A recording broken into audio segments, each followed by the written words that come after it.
And as head of state, it is also part your duty to uphold the Constitution. How does that connect? I would rather intimidate and strike fear in the hearts of the criminals, just like what happened in Davao, when finally you can walk the streets, walk about in the streets at night, and you can eat anywhere at any time, and nobody would bother you.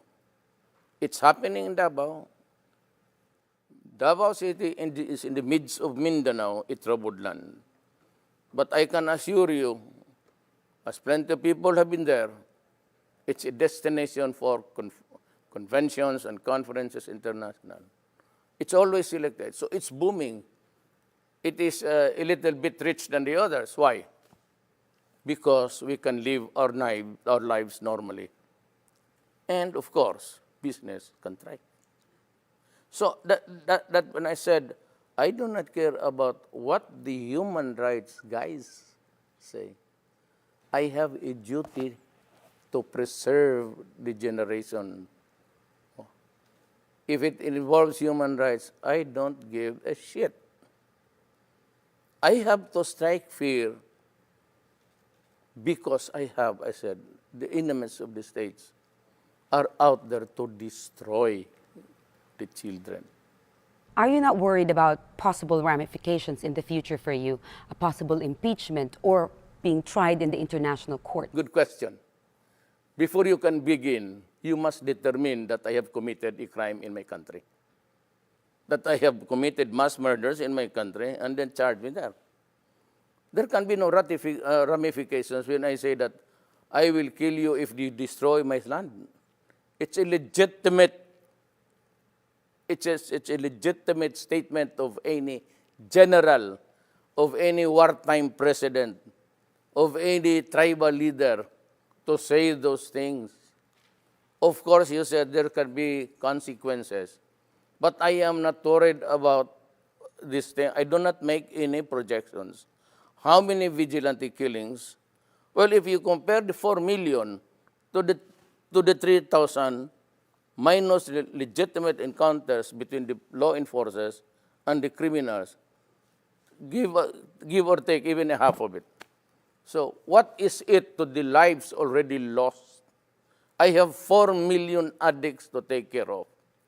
And I have been criticized and would say, well, why don't just, Duterte build rehab centers and just place them there? Why not? Why do you have to kill him? Look, I am a midterm president in the sense that I entered this year the presidency, only this year. The budget for this year was prepared by my predecessor, So Aquino. And it binds me because it would last until December. Nowhere in this budget provides enough money to build even 2 buildings of rehab structures. It's all what is left of my government now after the election is just enough for the MOE, maintenance and all. So you're saying, sir, no capital outlays. the budget of President Aquino for this year, the last 6 months, does not include any rehabilitation? Because the problem was there, but there was nobody minding the store. I was the only mayor brave enough to say those things. So my city, got the benefits of a peaceful place where you can live, where you can eat, work safely. But the others, we did not know. But they allowed so many administrations to flourish. And it was not until I became president that we realized that there were already, according to at the time to General Santiago of the PDEA, Philippine Drug Enforcement Agency, that there are already 3 million addicts. So never mind my counting because I'm still counting up to the end of the year. Are you in favor of medicinal marijuana? Yes, but that is a very long process. It has to be something like being officially certified by the Food and Drugs of the Philippines, and it must have this qualifying, activity where it's being used to find out if it's really medicinal or if it can do something good for the body. But you'd consider it.